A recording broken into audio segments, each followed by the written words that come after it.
1960 August 4 பழைய குற்றாலம் அருவி உருவான தினம் இன்று. இந்த அருவி உருவாக காரணமாக இருந்தவர் பெருந்தலைவர் காமராஜர் என்பது உங்களுக்கு தெரியுமா? குற்றாலத்தில் இருக்கின்ற அருவிகளில் பேரருவி, ஐந்தருவி, செண்பகாதேவி அருவி ஆகியவை இயற்கையாகவே உருவானவை. ஆனால் பழைய குற்றாலம் அருவி அப்படி இயற்கையாக உருவானது அல்ல.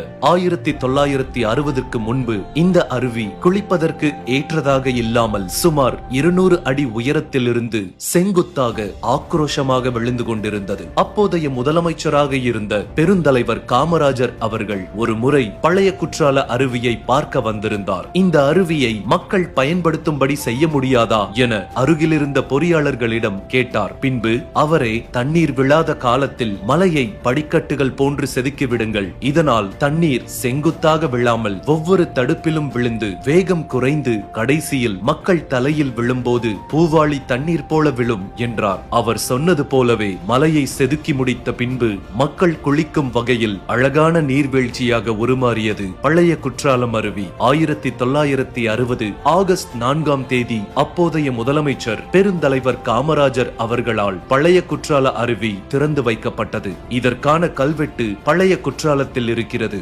அப்போதெல்லாம் குற்றாலம் அருவிகளுக்கு முக்கியஸ்தர்கள் வருகை தரும்போது அருவியில் பொதுமக்கள் குளிப்பதற்கு தடை விதிக்கப்படுவது வழக்கமாக இருந்து வந்துள்ளது. அப்படித்தான் ஒரு முறை காமராஜர் குற்றாலத்திற்கு குளிக்க வந்தபோது சுற்றுலா பயணிகள் அருவியில் குளிப்பதற்கு தடை விதிக்கப்பட்டிருந்தது. ஆனால் அதனை அனுமதிக்காத காமராஜர் மக்களை குளிக்க விடும்படி கூறியதுடன் மக்களோடு மக்களாக அருவியில் குளித்து மகிழ்ந்தார் காமராஜர். அடுத்த முறை பழைய குற்றாலம் அருவி செல்லும் போது ஐயா காமராஜர் அவர்களின் ஞாபகமும் வரும்தானே.